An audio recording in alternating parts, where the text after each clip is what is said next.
বিসমিল্লাহির রহমানির রহিম।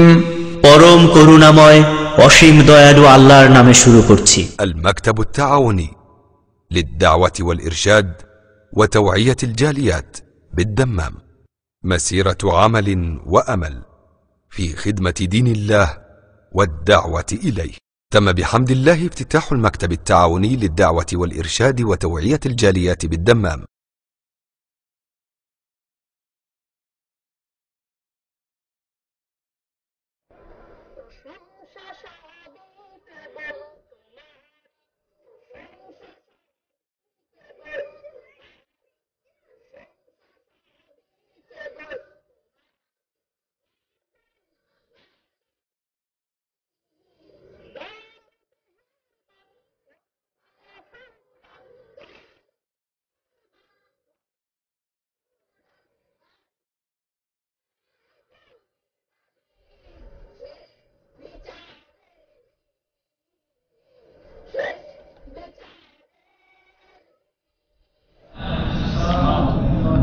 الحمد لله رب العالمين والعاقبة للمتقين والصلاة والسلام على أشرف الأنبياء والمرسلين نبينا محمد وعلى آله وصحبه ومن تبعهم بإحسان إلى يوم الدين. أما بعد فأعوذ بالله من الشيطان الرجيم. بسم الله الرحمن الرحيم.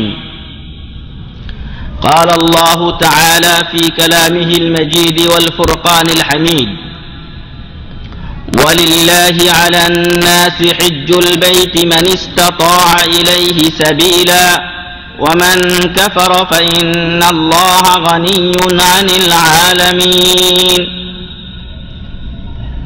سورة آل عمران. وقال تعالى في آية أخرى: وأذن في الناس بالحج يأتوك رجالا وعلى كل ضامر يأتين من كل فج عميق ليشهدوا منافع لهم ويذكروا اسم الله في أيام معلومات على ما رزقهم من بهيمة الأنعام فكلوا منها وأطعموا البائس الفقير ثم ليقضوا تفثهم وليوفوا نذورهم وليطوفوا بالبيت العتيق. سورة الحج 27-29 নম্বর আয়াত। وعن ابن عمر رضي الله عنهما قال: قال رسول الله صلى الله عليه وسلم: بني الإسلام على 5: شهادة أن لا إله إلا الله وأن محمد رسول الله وإقام الصلاة وإيتاء الزكاة وصوم رمضان وحج البيت. رواه الترمذي رحمه الله. যাবতীয় প্রশংসা ও গুণগান একমাত্র সেই মহান রব্বুল আলামিনের জন্য, যিনি আমাদের জন্য ইসলাম ধর্মকে পরিপূর্ণ করে আমাদের কল্যাণার্থে এমন কিছু মৌসুম, এমন কিছু সময় আমাদেরকে দান করেছেন, যার মাধ্যমে আমাদের গুনাহগুলো আল্লাহ তাআলা মোচনের ব্যবস্থা রেখেছেন। যে আল্লাহ আজকে আমাদেরকে এই মজলিসে বসার সুযোগ করে দিয়েছেন, সেই মহান রব্বুল আলামিনের শুকরিয়া আদা করি, আলহামদুলিল্লাহ। দরুদ ও শান্তির ধারা বর্ষিত হোক নবী মুহাম্মদুর রাসূলুল্লাহ সাল্লাল্লাহু আলাইহি ওয়াসাল্লামের উপরে, যিনি তাঁর জীবনের একমাত্র হজ এবং বিদায় হজের সময় বলেছিলেন: খুযু আন্নী মানাসিকাকুম, তোমরা আমার কাছ থেকে হজের বিধিবিধান শিখে নাও, কারণ হয়তোবা আগামী বছর আমি তোমাদের মাঝে নাও থাকতে পারি। সেই রাসূলের উপরে আমরা দরুদ পেশ করি সাল্লাল্লাহু আলাইহি ওয়াসাল্লাম। সম্মানিত উপস্থিতি, শুরুতেই বলছিলাম আল্লাহর প্রশংসা এই জন্য যে আল্লাহ তাআলা আমাদের গুনাহ মোচনের জন্য বিভিন্ন মৌসুম দান করেছেন। তার মধ্যে পবিত্র মাহে রমজান গেছে। রমজানে যে কিয়ামুল লাইল ঠিক মতো করেছে, আল্লাহ বলছেন, রাসূল সাল্লাল্লাহু আলাইহি ওয়াসাল্লাম বলছেন, গফিরা লাহু মা তাকাদ্দামা মিন যামবি, তার পূর্বের গুনাহ আল্লাহ মাফ করবেন। এরপরে যে ব্যক্তি সঠিকভাবে রমজানের সিয়াম পালন করেছে তার জন্য গফিরা লাহু মা তাকাদ্দামা মিন যামবি, তার পূর্বের গুনাহ আল্লাহ তাআলা মাফ করে দিবেন, সুবহানাল্লাহি ওয়া বিহামদি। এরপরে রাসূল সাল্লাল্লাহু আলাইহি ওয়াসাল্লাম বলেছেন শাওয়াল মাসের কথা, যে ব্যক্তি রমজান মাসে 30টা রোজা বা 29টা রোজা রাখলো, তারপরে শাওয়ালের 6টি রোজা রাখলো, সেই জন্য পুরা বছরই রোজা রাখলো, সুবহানাল্লাহি ওয়া বিহামদি। এরপরে মৌসুমে খায়র অর্থাৎ কল্যাণের মৌসুম আমাদেরকে আবার পেয়ে বসেছে, আর তা হচ্ছে হজের মৌসুম। তা হচ্ছে হজের মৌসুম। হজেরও বিভিন্ন ফজিলত, বিভিন্ন উপকারিতা রয়েছে, এবং এই হজের মাধ্যমে মহান রব্বুল আলামিন আমাদের গুনাহগুলি মোচনের একটা ব্যবস্থা করেছেন, যাতে করে আমরা গুনাহ মুক্ত হয়ে, পাপ মুক্ত হয়ে মহান রব্বুল আলামিনের সাথে সাক্ষাৎ করতে পারি, আর তিনি সন্তুষ্ট হয়ে আমাদেরকে কি দিবেন? জান্নাত দান করবেন। যেই জান্নাত কোনো চোখ কোনদিন দেখেনি, কোনো কান ওই জান্নাতের খবর কোনোদিন শুনে নাই, যে ওইখানে যে নিয়ামতগুলো রয়েছে তার খবর, আর কোনো অন্তর সেগুলোর ব্যাপারে কোনোদিন কল্পনা করতে পারে না, পারেনি। আর যেগুলো আমাদেরকে বলা হয়েছে এগুলো একটা উপমা মাত্র। যা আমাকে আপনাকে বলা হয়েছে জান্নাতের খবর এবং বিভিন্ন নিয়ামতের খবর জান্নাতের, সেগুলো একটা উপমা মাত্র। কারণ এই উপমা ছাড়া আমি আপনি এগুলো বুঝতে পারতাম না। যদি আপেল আপনি না দেখেন আর আপনাকে আপেলের উদাহরণ দেওয়া হয়, তাহলে আপনি আপেল চিনবেন না। এই জন্য দুনিয়ার কিছু বিষয় দিয়ে আল্লাহ তাআলা জান্নাতের একটা উপমা তুলে ধরেছেন মানুষের কাছে, যে এরকম জিনিসগুলো বান্দা তুমি ভালোবাসো, জান্নাতিন তাজরি মিন তাহতিহাল আনহার, এমন উদ্যান মানুষ, এমন বাগান এবং গাছপালা মানুষ পছন্দ করে, যার তলদেশ দিয়ে নহর প্রবাহিত, সাগরে যায়, কুন্নিসে যায় দেখার জন্য, যাতে করে সে আনন্দ পায়, মনটা ভালো থাকে। ঠিক তদ্রূপ আল্লাহ তাআলা বলছেন যে বান্দা তোমাকে এমন জান্নাত দিব, যেই জান্নাতের উপরে থাকবে তুমি, তোমার নিচ দিয়ে পানি প্রবাহিত হবে। এখন তো সাগরের উপর দিয়ে আপনি চলতে পারেন না, সাগরের উপরে থাকবে না, নিচ দিয়ে পানি থাকবে, এমন হয় না।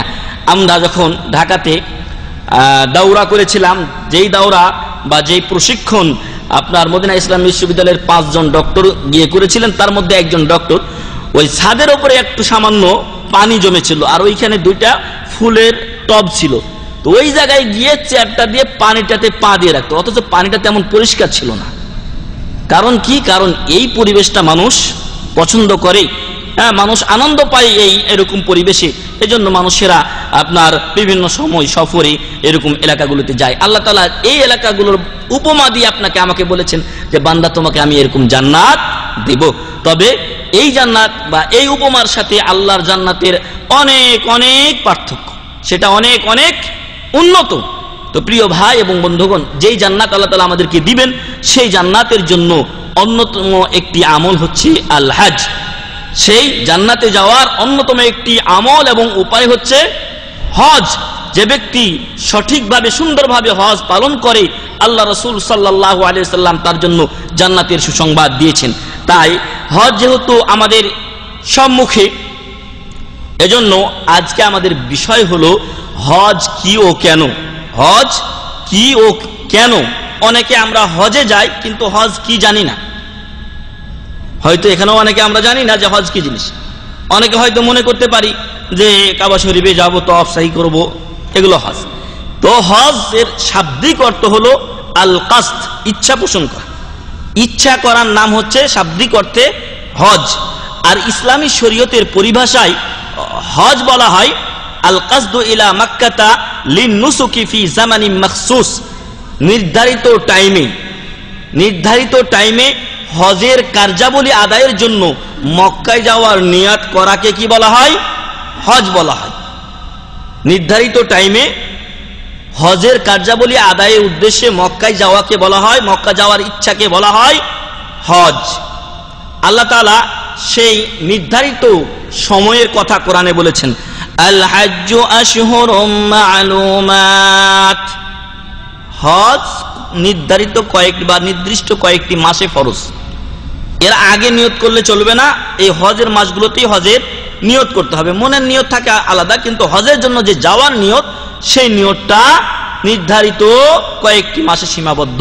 আর তা হলো শাওয়াল, জিলকাদা এবং জিলহজ মাসের 10 দিন। অনেকে জিলহজ মাস পুরাটাকেই গণনা করেছেন। ফামান ফারাদা ফীহিন্নাল হজ, যারা এই মাসগুলোতে হজ করার নিয়ত করে ফালা রাফাসা ওয়ালা ফুসুকা ওয়ালা জিদালা ফিল হজ, তাহলে ওই সকল ব্যক্তিরা যেন হজের সময় স্ত্রী সহবাস না করে এবং অশ্লীল কথা না বলে, শরীয়ত বিরোধী কোনো কাজ না করে ওয়ালা জিদালা ফিল হজ, এবং ঝগড়া বিবাদে লিপ্ত না হয়। তাহলে আশহুরুল হজ্জে আমাকে আপনাকে হজের নিয়ত করে কাবা শরীফে হজ এর কার্যাবলী আদায় করতে যাওয়ার নিয়তকে, উদ্দেশ্যকে কি বলা হয়? হজ। এটা পাবেন কোথায়? ফতোয়া শাবাকা আল ইসলামিয়া মাকতাবা শামেলাতে রয়েছে, 3য় খণ্ড 2073 পৃষ্ঠা, 3য় খণ্ড 2073 পৃষ্ঠা। এটা গেল হজ কি, হজের সংজ্ঞা কি, হজ কাকে বলে। আর তা আবারও বলছি যে নির্দিষ্ট সময়ে হজের কার্যাবলী আদায়ের উদ্দেশ্যে মক্কা যাওয়ার নিয়তকে হজ বলা হয়। এটা হচ্ছে শরীয়তের পরিভাষায় হজের সংজ্ঞা। আমরা যে হজ করব, এই হজ কি সুন্নাত, নফল নাকি মুস্তাহাব, এটাও আমাদের জানা একান্ত জরুরি দরকার। কারণ অনেকেই আমাদের মধ্যে হজের ব্যাপারে অত্যন্ত পিছনে পড়ে আছে এবং অত্যন্ত অবহেলা করে এই হজকে, অথচ হজ একটি গুরুত্বপূর্ণ ইবাদত। অনেকে 12 বছর 14 বছর ধরে আছে, হজ করেনি। এর চেয়ে বড় হতভাগা কেউ আছে কি? অনেকে আমাদের দেশ থেকেও যারা আসেন তারা মনে করেন যে জীবনের শেষে একবার হজ করব, জীবনের শেষে একবার হজ করব, আর বাকি টাইমটা আমি যা ইচ্ছা করে নেই, কারণ হজ করার পরে 2 নাম্বার আর করা যাবে না। না ভাই, এরকম ধারণা ভুল। এবং আপনার উচিত যখনই আপনার সামর্থ্য হয়েছে তখনই হজ করে নেওয়া, না হলে এটা আপনার উপরে ঋণ থেকে যায়। কার কাছে? আল্লাহর কাছে। হজ আল্লাহর জন্য ফরজ, আর আল্লাহর কাছে ঋণ থেকে যায়। আর আপনাকে আমাকে এজন্যই হজ দ্রুত করে নিতে হবে। যখনই হজের সামর্থ্য হয় তখনই আমাকে আপনাকে হজ করে নিতে হবে। রাসূল সাল্লাল্লাহু আলাইহি ওয়াসাল্লাম বলছেন, বাদিরু বিল হজ্জি ওয়াল উমরাহ, বাদিরু বিল হজ্জি ওয়াল উমরাহ, তোমরা তাড়াতাড়ি হজ ও উমরা সম্পাদন করো। যখনই টাকা পয়সা হয়ে যায় এবং শারীরিক সামর্থ্য থাকে, অন্যান্য সকল শর্ত পূরণ হয়ে যায়, জলদি হজ করো। কেন? ফাইন্নার রাহিলাতা কাদ তাযিল, আজকে আপনার হয়তো একটা সুন্দর আগের দিনের কথা রাসূল সাল্লাল্লাহু আলাইহি ওয়াসাল্লাম বলেছেন, হয়তো আজকে আপনার বা এখনো আমাদের গাড়ি আছে, তখন ঘোড়া ছিল, উট ছিল, এখন গাড়ি আছে। তো হতে পারে আপনার গাড়িটা হারিয়ে যেতে পারে, আপনার বাহনটা হারিয়ে যেতে পারে, নষ্ট হয়ে যেতে পারে। ওয়ান নাফাকাতু কাদ তাযহাব, আর আপনার যে টাকা পয়সাগুলো আছে এগুলো তো আর থাকার জিনিস না, এগুলো থাকার জিনিস না, আপনার খরচ হয়ে যেতে পারে। ওয়ার রাজুলু কাদ ইয়ামরুদ, আর আমি আপনি অনেক সময় অসুস্থ হয়ে যেতে পারি। এজন্য যখন সুযোগ হয় সাথে সাথে আপনি হজ করে নেন। এমন নয় যে এই বছর থাক আগামী বছর করব, এই বছর থাক আগামী বছর করব, এই করতে করতে 10 বছর 12 বছর আছে, সৌদি আরবে হজ তার করা হয়নি। অনেক সময় এবার খরচ নেহাই লাগবে, এবার লেগেছে তার মানে হজ করার পীড়াপাড়ি। তো এই জন্য মানুষও অসুস্থ হয়ে যেতে পারে, টাকা পয়সা খরচ হয়ে যেতে পারে, আর আপনার বাহনও হারিয়ে যেতে পারে, নষ্ট হয়ে যেতে পারে। যেই গাড়ি নিয়ে যেতে চাচ্ছেন সেই গাড়ি হয়তো নষ্ট হয়ে যেতে পারে। এজন্য যখনই সামর্থ্য হয় তখনই আপনি হজ করে নেন। কোথায় পাবেন এই কথা? রাসূল সাল্লাল্লাহু আলাইহি ওয়াসাল্লামের শারহুল জারকাশি আলা মুখতাসারিল খারকি 42তম খণ্ডের 3য় পৃষ্ঠায় এই কথা বলা হয়েছে। ওমর রাদিয়াল্লাহু আনহু ইসলামের অন্যতম খলিফা, তিনি বলছেন যে লাকাদ হামামতু আন উবইসা ইলা বাযিল বিলাদি ফামান ওয়াজাদুহু কাদিরান আলাল হজ্জ ফালাম ইয়াহুজ্জা আন আদা আলাইহিমুল জিজিয়া, যে আমার ইচ্ছা হয় যে কিছু এলাকায় মানুষদেরকে প্রেরণ করি, এই বলে যে যাদের হজ করার সামর্থ্য আছে এরপরও হজে আসে না, ওদের উপরে যেন জিজিয়া বা কর, যা অমুসলিমদের কাছ থেকে নেওয়া হয়, ট্যাক্স যেটা অমুসলিমদের কাছ থেকে নেওয়া হয়, সেই ট্যাক্স এবং জিজিয়া কর তাদের উপরে লিখে দেয় এবং তাদের কাছ থেকে যেন জিজিয়া বা কর আদায় করে। কেন? মা হুম বিমুসলিমিন, মা হুম বিমুসলিমিন, ওমর রাদিয়াল্লাহু আনহু বলছেন যে যাদের সামর্থ্য থাকা সত্ত্বেও হজে আসে না ওরা মুসলমান নয়, ওরা মুসলমান নয়। এমন বড় কথা ওমর রাদিয়াল্লাহু আনহু বলেছেন। কোথায় পাবেন? আস-সিরাজুল ওয়াহাজ লিল উমরাতি ওয়াল হজ, 60 পৃষ্ঠা, 60তম খণ্ড, মনে হয় না খণ্ড, 82 পৃষ্ঠায় রয়েছে, 6 খণ্ড 82 পৃষ্ঠায় রয়েছে। তো আমরা এখান থেকে হজের গুরুত্ব বুঝতে পারি এবং যখনই হজ ফরজ হবে তখনই আমাদের হজ করে নেওয়া উচিত। আর এই হজটা মুসলমানদের উপরে যাদের সামর্থ্য আছে এবং হজের যে শর্তগুলো আছে এই শর্তগুলো যদি পূরণ হয় তাহলে ওই সকল মুসলমান পুরুষ বা নারী তাদের উপরে জীবনে একবার হজ করা ফরজ, জীবনে একবার হজ করা ফরজ যদি সামর্থ্য থাকে। আর সেই সামর্থ্য শারীরিক সামর্থ্য থাকতে হবে আর অর্থনৈতিক সামর্থ্য থাকতে হবে। রাস্তা আপনার দুর্গম হলে চলবে না। দুর্গম বলতে আপনি যদি জানতেন আপনাকে হয়তো ডাকাতেরা মেরে ফেলবে, এমন ভয় যেন না থাকে, রাস্তা যেন নিরাপদ হয়। আলহামদুলিল্লাহ বর্তমান বিশ্বের রাস্তা সবই নিরাপদ, এরকম ডাকাতি ফাকাতির এই সম্ভাবনা নেই। তো যাদের এখন টাকা পয়সা আছে, শারীরিক অবস্থা ঠিক আছে, তাদের উপরে হজ ফরজ এবং এজন্য বালেগ হতে হবে, মুসলিম হতে হবে, আকেল হতে হবে। কাফেরের উপরে হজ ফরজ নয়, যে আকেলমান নয়, পাগল, তার উপরে হজ ফরজ নয়। আর যে বালেগ নয় তার উপরেও হজ ফরজ নয়। অতএব বালেগ হওয়ার আগেই যদি কেউ হজ করে তাহলে সেটা ফরজ হজ হিসেবে আদায় হবে না, তবে নফল হজ হিসেবে আদায় হয়ে যাবে, সেই জন্য সে সওয়াব পাবে।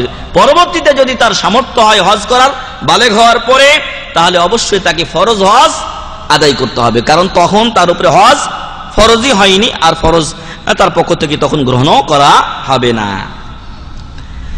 এই হজ মহান রব্বুল আলামিনের পক্ষ থেকে আমাদের উপরে ফরজ করা হয়েছে। আল্লাহ তাআলা বলছেন সূরা আলে ইমরানের 97 নম্বর আয়াতে ওয়ালিল্লাহি আলান নাসি হিজ্জুল বাইতি মান ইসতাতাআ ইলাইহি সাবিলা। আল্লাহর উদ্দেশ্যে, কার উদ্দেশ্যে হজ করবেন? আল্লাহর উদ্দেশ্যে। এজন্য যারা হজে যাবেন, আপনাদের আত্মীয় স্বজন যারা হজে আসছেন, সবাইকে বলবেন আগে নিয়ত বিশুদ্ধ যেন করে, আগে যেন নিয়ত বিশুদ্ধ করে, ইখলাস যেন ঠিক রাখে। যদি এমন হয় আলহাজ নামের সাথে লাগাবে, অথবা আমার প্রতিদ্বন্দ্বী আরেকজন হজ করেছে, আমি হজ না করলে ওর সাথে আমি সমান হতে পারলাম না, ও আমার আগে চলে গেল, অথবা মানুষকে শোনানোর জন্য, দেখানোর জন্য, নাম পাওয়ার জন্য, সুনাম সুখ্যাতি পাওয়ার জন্য যদি করে, তাহলে অথবা দুর্নাম থেকে মুক্ত হওয়ার জন্য। অনেক গ্রামে আছে কি অমুক সাহেব আপনার পাটোয়ারি সাহেব, এই সাহেব ওই সাহেব, আপনাকে আল্লাহ অনেক টাকা পয়সা দিচ্ছে, হজটা করলেন না। এই মানুষ বারবার তাকে বলে, দূর, মানুষ এত বারবার বলে তো হজটা এবার করেই ফেলি, মানুষের কথার জ্বালা আর সহ্য করতে পারছি না। এই জন্য যদি হজে আসে তাহলে মানুষের মুখ বন্ধ করা হবে, কিন্তু ইখলাস ঠিক থাকবে না এবং লিল্লাহ আল্লাহর উদ্দেশ্যে এই হজ হবে না। এই জন্য ইখলাস ঠিক রাখতে হবে, মহান রব্বুল আলামিনের সন্তুষ্টির উদ্দেশ্যে হজ করতে হবে, যাতে করে আল্লাহ এই হজ কবুল করেন, গুনাহ খাতা কি করেন, মাফ করেন, এর বিনিময়ে আল্লাহ জান্নাত দান করেন, এই আশায় হজ করতে হবে। আল্লাহ বলছেন ওয়ালিল্লাহি আলান নাসি হিজ্জুল বাইতি মান ইসতাতাআ ইলাইহি সাবিলা। মহান রব্বুল আলামিনের সন্তুষ্টির উদ্দেশ্যে কাবা শরীফের হজ করা ফরজ। কাদের উপরে? মান ইসতাতাআ ইলাইহি সাবিলা, যারা এখানে আসার সামর্থ্য রাখে, টাকা পয়সা আছে, শরীর স্বাস্থ্য ঠিক আছে, এর আগে বললাম মুসলিম, আকিল, বালেগ, এগুলো শর্ত পূরণ হয়, তাদের উপরে হজ করা ফরজ। নারীদের জন্য, যারা মা বোন আছেন তারা শুনে রাখেন, নারীদের জন্য একটা অতিরিক্ত শর্ত আছে, তা হচ্ছে তাদের সাথে মাহরাম থাকতে হবে, স্বামী অথবা যাদের সাথে তার বিয়ে নিষেধ, হারাম, এদের যে কোনো একজনকে তার সাথে থাকতে হবে। যদি না থাকে তাহলে তার উপরে হজ ফরজ নয়, যদি না থাকে তাহলে তার উপরে হজ ফরজ নয়। এই মহিলা অপেক্ষা করবে মাহরাম এর জন্য, যদি পেয়ে যায় আলহামদুলিল্লাহ, আর না হলে ওই অবস্থায় যদি তার ইন্তেকাল হয় তাহলে তার সম্পদ যদি বাকি থাকে তাহলে ওই সম্পদ থেকে বদল হজ করাবে, ইনশাআল্লাহ তার পক্ষ থেকে আদায় হয়ে যাবে। কিন্তু এখন আমাদের সমাজে বড় বিভ্রাট ঘটেছে, যারা হজ ব্যবসায়ী এবং বিভিন্ন ট্রাভেলস ও এজেন্সি আছে হজের, তারা করে কি, যাদের মাহরাম নাই যে সমস্ত নারীর, তাদেরকেও বলে যে অমুক মহিলা অমুকে তো আপনার সাথে যাবে, তো আপনি তার সাথে চলেন, কোনো সমস্যা হবে না, আমরা পার করে দেব না। এইভাবে হজ করা আল্লাহ ফরজ করেননি। আপনি আপনার উপরে এমন এক বিষয় চাপে নিচ্ছেন যা আল্লাহ তাআলা আপনার উপরে চাপাননি এবং এ দায়িত্ব আল্লাহ আপনাকে দেননি। তাই মহিলাদের উচিত যে মাহরাম ছাড়া যেন সে কোনো ক্রমে হজ না করে। মান ইসতাতা ইলাইহি সাবিলা, কাবা শরীফ আসা পর্যন্ত নিজের খরচ চালাতে পারবে, ওইদিকে 2 মাস, এদিকে যদি 2 মাস থাকে ওইদিকে বাড়িতে 2 মাসের খরচ তাকে জোগাতে হবে। যদি না জোগাতে পারে তাহলে হজে আসবে না, ওদের খরচ আগে জোগাবে। এমন ঋণ আছে যে এই টাকাটাই তার পুঁজি, যদি হজে চলে আসে তাহলে ওই ঋণ শোধ করতে পারছে না, তাহলে আগে আপনি ঋণ পরিশোধ করুন, পরে আবার টাকা জমা করুন। যদি আপনার টাকা হয় তাহলে আপনি হজে আসবেন, না হলে আপনার উপরে হজ ফরজ নয়। ওয়ামান কাফারা ফাইন্নাল্লাহা গানিয়্যুন আনিল আলামিন।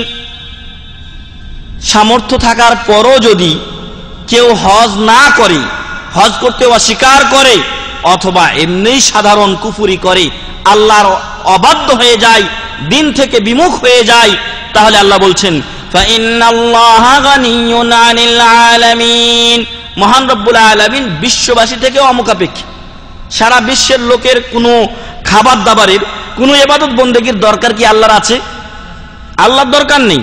আপনি হজ করেন আর না করেন, আল্লাহর কোনো ক্ষতি আছে, কোনো উপকার আছে? আল্লাহর ক্ষতি উপকারের কিছু নেই। আল্লাহ তাআলা স্বয়ং সম্পূর্ণ। বান্দা যদি সবাই খারাপ হয়ে যায়, জাহান্নামে দিতে আল্লাহর কোনো দ্বিধা হবে না। বান্দা সবাই যদি ভালো হয়ে যায়, এবং আল্লাহ সেটাই চান, আল্লাহ তাআলা সেটাই চান, আল্লাহ তাদেরকে জান্নাতে দিবেন, এতে বখিলতা আল্লাহ করবেন না। আল্লাহ তাআলার কাছে ওঢেল আছে, যাকে লাস্টে জান্নাত দেওয়া হবে তাকে দুনিয়ার মতো 10টা দুনিয়া দেওয়া হবে। সুবহানাল্লাহি ওয়া বিহামদিহি। এজন্য আল্লাহ তাআলা বলছেন ওয়ামান কাফারা ফাইন্নাল্লাহা গানিয়্যুন আনিল আলামিন। যারা হজ করতে অস্বীকার করে অথবা অন্য কুফরি করে, আল্লাহ তাদের থেকেও অমুখাপেক্ষী, আল্লাহ বিশ্ববাসী থেকে অমুখাপেক্ষী। এই হজের এই ইবাদত বন্দেগীর দরকার আল্লাহ নেই, তবে বান্দার কল্যাণের জন্য আল্লাহ ইবাদতের ব্যবস্থা করেছেন। বান্দা ইবাদত করবি তো তোকে আমি পরকালে নাজাত দিব, মুক্তি দিব, জান্নাত দিব। সূরা আলে ইমরান 97 নম্বর আয়াত। হাদিসে রাসূলের ইরশাদ হচ্ছে আন আবি হুরায়রা قال خطبنا رسول الله صلى الله عليه وسلم فقال, আবু হুরায়রা রাদিয়াল্লাহু আনহু থেকে বর্ণিত, তিনি বলেন যে আল্লাহ রাসূল সাল্লাল্লাহু আলাইহি ওয়াসাল্লাম একদা আমাদের মাঝে খুতবা দিলেন, বক্তব্য দিলেন এবং বললেন আইয়ুহান নাস قد فرض الله عليكم الحج فحجوا, আল্লাহ তাআলা তোমাদের উপরে হজ ফরজ করেছেন। তাহলে হজ কি? ফরজ। এটা নফলও না, মুস্তাহাবও না, এটা ফরজ। ফাহুজ্জু, অতএব তোমরা হজ করো। ফাকালা রাজুলুন আকুল্লা আমিন ইয়া রাসূলুল্লাহ, একজন লোক জিজ্ঞাসা করলেন যে প্রত্যেক বছরে কি আমাদের উপরে হজ করা ফরজ হে আল্লাহ রাসূল সাল্লাল্লাহু আলাইহি ওয়াসাল্লাম? ফাসাকাতা, রাসূল সাল্লাল্লাহু আলাইহি ওয়াসাল্লাম চুপ থাকলেন। হাত্তা ক্বালাহা সালাসা, এমন কি ওই লোক এই প্রশ্নটা 3 বার করলেন। আকুল্লা আমিন ইয়া রাসূলুল্লাহ, প্রত্যেক বছরে কি হজ করা ফরজ হে আল্লাহ রাসূল সাল্লাল্লাহু আলাইহি ওয়াসাল্লাম? এই প্রশ্নটা কয়বার করলেন? 3 বার। তৃতীয়বার আল্লাহ রাসূল সাল্লাল্লাহু আলাইহি ওয়াসাল্লাম বলেন লাউ কুলতু নাআম লা ওয়াজাবাত, আমি যদি বলতাম নাআম, হ্যাঁ প্রত্যেক বছর ফরজ, তাহলে অবশ্যই ফরজ হয়ে যেত প্রত্যেক বছর হজ করা। যাদের টাকা পয়সা আছে তাদের উপরে প্রত্যেক বছর হজ করা ফরজ হয়ে যেত, কিন্তু না, সেটা রাসূল সাল্লাল্লাহু আলাইহি ওয়াসাল্লাম করেননি। কারণ কি? কারণও একটা আছে, ওয়ালা মাস্তাতাতুম, আমি যদি বলে দিতাম যে হ্যাঁ প্রত্যেক বছর ফরজ, তাহলে ফরজ হয়ে যেত প্রত্যেক বছর করার, এটা করতে তোমরা সক্ষম হতে না। সুম্মা কাল, তারপর তিনি বললেন জারুনি মা তারাকতুকুম, জারুনি মা তারাকতুকুম, আমি যে বিষয়ে তোমাদেরকে কোনো কিছু বলিনি ওই বিষয়ে খুঁটিয়ে খুঁটিয়ে প্রশ্ন করতে যেও না।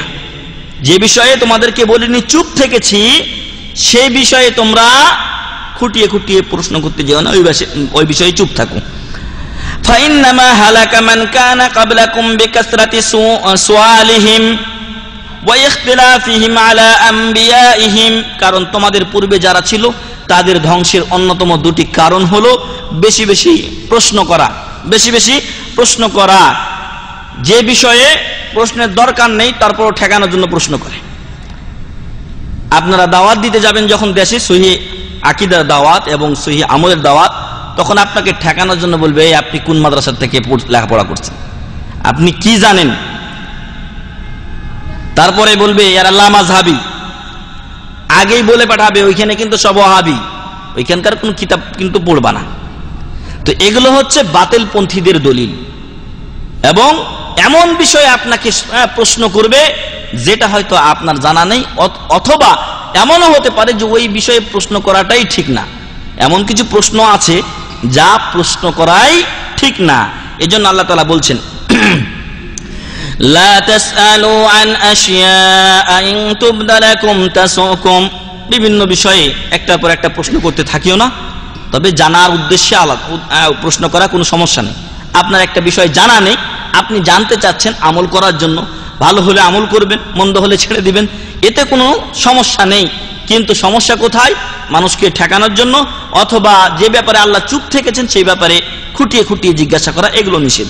তো তোমাদের পূর্ববর্তী যারা ছিলেন তারা ধ্বংস হয়েছেন দুটি অন্যতম কারণে। একটা হলো বেশি বেশি প্রশ্ন করা আর নবীদের বিরোধিতা করা, নবীদের বিরোধিতা করা। নবী যখনই কোনো কথা বলেছেন তখনই তার বিরোধিতা তারা করেছে। ফাইদা আমারতুকুম বিশাইইন ফাতু মিনহু মাসতাতাতুম, আমি তো যখন তোমাদেরকে কোনো বিষয়ে আদেশ করি তখন তা যথাসাধ্য পালনের চেষ্টা করবে। যে বিষয়ে আদেশ করা হয়েছে যতটুকু আপনার সাধ্য আছে ততটুকু করার চেষ্টা করে। আপনি দাঁড়িয়ে নামাজ পড়তে পারেন না, বসে পড়েন, বসে পারেন না শুয়ে পড়েন, শুয়ে পারেন না ইশারায় পড়েন, ওযু করতে পারেন না তায়াম্মুম করেন, তায়াম্মুম করতে পারেন না আপনার নিয়তে আপনি নামাজ পড়েন। যদি সেটাও আপনার সামর্থ্য না থাকে আপনি সেইভাবেই নামাজ পড়েন, আল্লাহ আপনার নামাজ কবুল করবেন। আল্লাহ রাসূল সাল্লাল্লাহু আলাইহি ওয়াসাল্লাম বললেন যে বিষয়ে আমি আদেশ করি তা যথাসাধ্য পালনের চেষ্টা করো, আর প্রত্যেক ব্যক্তি তার সাধ্য সম্পর্কে সম্যক অবগত। ওয়াইদা নাহাইতুকুম আন শাইইন ফাদউ, তবে যখন কোনো বিষয়ে নিষেধ করি ওইটা সম্পূর্ণ ত্যাগ করো। যখন কোনো বিষয়ে নিষেধ করি তা সম্পূর্ণ ত্যাগ করো। যখন নিষেধ কেউ করে, নিষেধকৃত বিষয় যখন কেউ করে তখন কি হয়?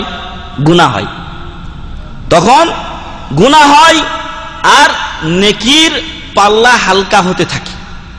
যদি আপনি আল্লাহ রাসূল সাল্লাল্লাহু আলাইহি ওয়াসাল্লামের নিষেধ করা সকল কাজ থেকে দূরে থাকেন তাহলে আপনার কোনো গুনাহ থাকবে? গুনাহ থাকবে না। আর আপনি যে আদেশ পালন করবেন সেই আদেশগুলো পালনে আপনার শুধু ব্যালেন্স বাড়বে, ব্যালেন্স বাড়বে। মোবাইলে যে সিম আপনি টাকা রিচার্জ করেন, খালি রিচার্জ করলে ব্যালেন্স বাড়বে। যদি আপনার টাকা না কাটে তাহলে সম্পূর্ণটা কি থাকলো? জমা থাকলো। যখন ফ্রি অফার পান তো আসল টাকা থেকে যায়, ওইগুলো থেকে কাটতে থাকে। তো যদি আল্লাহ রাসূল সাল্লাল্লাহু আলাইহি ওয়াসাল্লামের পক্ষ থেকে যে আদেশগুলো আসবে সেগুলো আমরা যথাসাধ্য পালন করি, আর যেগুলো নিষেধ আছে সেগুলো থেকে সম্পূর্ণ দূরে থাকি, ইনশাআল্লাহ তাআলা আল্লাহ তাআলা আমাদেরকে নাজাত দিবেন। হাদিসটি মুসলিম শরীফের 7ম খণ্ডের 42 পৃষ্ঠায় রয়েছে। যেই হজ আমরা পালন করব, এই হজটা কেন আমরা পালন করব? কারণ এই হজে আমাদের জন্য অনেক অনেক উপকারিতা রয়েছে যা আমরা গুণে শেষ করতে পারবো না। তবে তা সংক্ষেপে আপনাদের সামনে বলার চেষ্টা করব ইনশাআল্লাহ। শেখ মুহাম্মদ বিন সালেহ আল উসাইমিন রাহিমাহুল্লাহ তার মাজমু' ফাতাওয়া ওয়া রাসাইলে উল্লেখ করেছেন, লিল হাজ্জি ফাওয়াইদুন আযীমা, লিল হাজ্জি ফাওয়াইদুন আযীমা, হজের অনেক ফজিলত রয়েছে। মিনহা, তার মধ্যে উল্লেখযোগ্য কয়েকটি হলো, 1 নম্বরে আন্নাহু কিয়ামুন বিআহাদি আরকানিল ইসলাম আল্লাতী লা ইয়াতিম্মু ইল্লা বিহা। যদি আপনি হজ আদায় করেন তাহলে ইসলামের অন্যতম একটি রুকন আদায় করলেন, যা ছাড়া ইসলাম পরিপূর্ণ হতে পারে না। যে ব্যক্তি ইসলামের একটা রোকনকে অস্বীকার করে সে ব্যক্তি মুসলমান থাকতে পারে না, ইসলাম তার পূর্ণ হতে পারে না। অতএব যখন কোনো ব্যক্তি সামর্থ্য থাকার পরে হজ আদায় করে তখন সে ইসলামের অন্যতম একটি রোকন আদায় করে। ওয়াহাযা ইয়াদুল্লু আলা আহমিয়াতিহি ওয়া মাহাব্বাতিল্লাহি লাহু, আর এটা হজের গুরুত্ব বুঝায়, সাথে আল্লাহ তাআলা হজকে কি পরিমাণ ভালোবাসেন সেটাও প্রমাণ করে। আর এক্ষেত্রে আমরা আপনাদের সামনে পেশ করতে চাই রাসূল সাল্লাল্লাহু আলাইহি ওয়াসাল্লামের সেই হাদিস যা আব্দুল্লাহ ইবনে ওমর রাদিয়াল্লাহু আনহুমা বর্ণনা করে বলছেন যে রাসূল সাল্লাল্লাহু আলাইহি ওয়াসাল্লাম ইরশাদ করেন, বুনিয়াল ইসলামু আলা খামসিন, ইসলামের স্তম্ভ কয়টি? 5টি পিলারের উপরে ইসলাম স্থাপিত। আপনারা যে মসজিদে আছেন এইখানে 4টা পিলার আছে, এরকম ইসলামের পিলার কয়টা? 5টা। তার মধ্যে 1 নাম্বার কালিমায়ে তাইয়্যিবা লা ইলাহা ইল্লাল্লাহ মুহাম্মাদুর রাসূলুল্লাহ সাক্ষ্য প্রদান করা। 2 নাম্বার সালাত কায়েম বা প্রতিষ্ঠা করা। 3 নাম্বার যাকাত প্রদান করা। 4 নাম্বার রমজান মাস যা কিছুদিন আগে আমাদের মাঝে এসেছিল সেই রমজান মাসে রোজা পালন করা। আর 5 নাম্বারে হচ্ছে ওয়া হাজ্জিল বাইত, কাবা শরীফের হজ করা যাদের সামর্থ্য আছে। সুনানে তিরমিজি 9ম খণ্ড 190 পৃষ্ঠা। তাহলে বুঝতে পারলাম যে 1 নাম্বার ফায়দা উপকারিতা হলো, এবং এই হজ পালন করার কারণ হলো যে এই হজ পালন করলে ইসলামের একটা রুকন পালন করা হয়, আদায় করা হয়, তাই আমরা হজ আদায় করব। 2 নম্বরে আন্নাহু নাওউম মিনাল জিহাদি ফি সাবিলিল্লাহ, হজ আল্লাহর রাস্তায় জিহাদের অন্যতম একটা প্রকার। জিহাদ করার অন্যতম একটা প্রকার হচ্ছে হজ। যেমন দাওয়াতের মাধ্যমে, লিখনের মাধ্যমে, বক্তব্যের মাধ্যমে ইসলাম প্রচার করা, এটাও একটা ফি সাবিলিল্লাহর অন্তর্ভুক্ত এবং আল্লাহ রাস্তায় জিহাদের অন্তর্ভুক্ত। ঠিক তদ্রূপ হজ জিহাদের অন্যতম একটা অংশ, প্রকার। এজন্য আল্লাহ তাআলা জিহাদের আয়াতগুলোর পরপরেই হজের উল্লেখ করেছেন। এবং বুখারী শরীফে এসেছে রাসূল সাল্লাল্লাহু আলাইহি ওয়াসাল্লাম আয়েশা রাদিয়াল্লাহু আনহাকে বলেছিলেন, যখন আয়েশা রাদিয়াল্লাহু আনহা তাকে জিজ্ঞাসা করেছিলেন যে হাল আলান নিসাই জিহাদুন, মহিলাদের উপরে জিহাদ করা কি ফরজ, তারা কি জিহাদ করবে হে আল্লাহ রাসূল সাল্লাল্লাহু আলাইহি ওয়াসাল্লাম? ক্বালা নাআম, রাসূল সাল্লাল্লাহু আলাইহি সাল্লাম বললেন, হ্যাঁ, আলাইহিন্না জিহাদুন লা কিতালা ফিহি, মহিলাদের উপরে এমন জিহাদ করা ফরজ যাতে লড়াই নেই। লা কিতালা ফি, যেখানে লড়াই নেই, মারামারি নেই। এটা আবার কেমন জিহাদ? যে জিহাদে মারামারি নাই, লড়াই নেই। রাসূল সাল্লাল্লাহু আলাইহি সাল্লাম বললেন, আল হাজ্জু ওয়াল উমরা, আল হাজ্জু ওয়াল উমরা, হজ এবং উমরা করা নারীদের জন্য কি জিহাদ সমতুল্য। নারীরা যদি হজ এবং উমরা করেন তাহলে তারা জিহাদের সওয়াব পাবেন। আখরাজাহুল ইমাম আহমদ, ইমাম আহমদ হাদিসটি বর্ণনা করেছেন তার মুসনাদে আহমদের 6ষ্ঠ খণ্ডের 71 পৃষ্ঠায়, এবং 165 পৃষ্ঠাতেও হাদিসটি উল্লেখ হয়েছে। ইমাম আলবানী রাহমাতুল্লাহি আলাইহি হাদিসটিকে সহিহ বলেছেন। এমনই আয়েশা রাদিয়াল্লাহু আনহা তিনি বললেন রাসূল সাল্লাল্লাহু আলাইহি সাল্লামকে, তারাল জিহাদ আফদালাল আমাল আফালা নুজাহিদ, আল্লাহ রাসূল, আপনি কি ভেবে দেখেছেন জিহাদ অন্যতম আমলগুলোর একটি, উত্তম আমলগুলোর অন্যতম একটি আমল হচ্ছে জিহাদ। আফালা নুজাহিদ, আমরা কি জিহাদ করব না? এই জিহাদের সওয়াব থেকে আমরা নিজেদেরকে বঞ্চিত রাখবো হে আল্লাহ রাসূল সাল্লাল্লাহু আলাইহি সাল্লাম? ক্বালা, তিনি বললেন যে লাকিন আফদালুল জিহাদি হাজ্জুম মাবরুর, উত্তম জিহাদ হলো কবুল হজ। হাজ্জুম মাবরুর, কবুল হজ হলো সবচাইতে উত্তম জিহাদ। অতএব মহিলাদের জন্য জিহাদের সওয়াব রয়েছে হজ ও উমরাতে। তাই যে সকল মা বোন এখানে আছেন তারা আপনাদের স্বামীদেরকে বলবেন তাড়াতাড়ি হজ পালন করার জন্য। কারণ আমি অনেকগুলো ফ্যামিলির কথা শুনেছি যারা নিজেরা হয়তো হজ করেছে, কিন্তু ফ্যামিলি নিয়ে আসার পরে আজকাল এই বছর ওই বছর করতে করতে এখনো 5 বছর 7 বছর হয়ে গেছে, হজ পালন করা হয়নি। আবার কখন একদিনে চলে যেতে হয় কে বলবে, কে জানে? তো এই জন্য যারা ফ্যামিলি নিয়ে আসেন তারা ফ্যামিলিকে হজ করার সর্বাত্মক চেষ্টা করবেন। আল্লাহ যেন তৌফিক দান করেন, আল্লাহুম্মা আমিন। 3 নম্বরে হজ আমরা এই জন্য আদায় করব যে হজে রয়েছে অশেষ সওয়াব, যা গণনা করে শেষ করা যাবে না। যারা সত্যিকার অর্থে হজ পালন করেন তাদের জন্য, যারা সত্যিকার অর্থে হজ পালন করেন তাদের জন্য। কিন্তু যারা ওই যে নাম পাওয়ার জন্য অথবা দুর্নাম ঘুচানোর জন্য, সুখ্যাতি সুনাম অর্জনের জন্য যারা হজ করবে তাদের হজ তো কবুলই হবে না, সওয়াব তো দূরের কথা, আরো গুনাহ হবে। ফাকাদ জা ফিল হাদিসি, হাদিসে এসেছে, আন আবি হুরায়রা রাদিয়াল্লাহু আনহু আন্না রাসূলুল্লাহ সাল্লাল্লাহু আলাইহি ওয়াসাল্লাম قال, আবু হুরায়রা রাদিয়াল্লাহু আনহু থেকে বর্ণিত, তিনি বলেন যে রাসূল সাল্লাল্লাহু আলাইহি ওয়াসাল্লাম বলেছেন, আল উমরাতু ইলাল উমরাতি কাফফারাতুন লিমা বাইনাহুমা, আল উমরাতু ইলাল উমরাতি কাফফারাতুন লিমা বাইনাহুমা, এক উমরা থেকে আরেক উমরা আদায় বা পালন করলে মধ্যবর্তী সময়ের যে গুনাহগুলি আছে সেগুলো কি হয় মোচন হয়ে যায়। সুবহানাল্লাহ হবে। এই জন্য আল্লাহ রাসূল সাল্লাল্লাহু আলাইহি ওয়াসাল্লাম বলেছেন অপর হাদিসে, তাবিউ বাইনাল হজ্জ ওয়াল উমরা, তাবিউ বাইনাল হজ্জ ওয়াল উমরা, এক হজ এবং আরেক উমরা এই দুইয়ের মাঝে আপনারা মুতাবাআত, ধারাবাহিকতা রাখার চেষ্টা করুন। যেহেতু আলহামদুলিল্লাহ আমরা সৌদি আরবে আছি, তো আমরা এটা যেন রক্ষা করার চেষ্টা করি।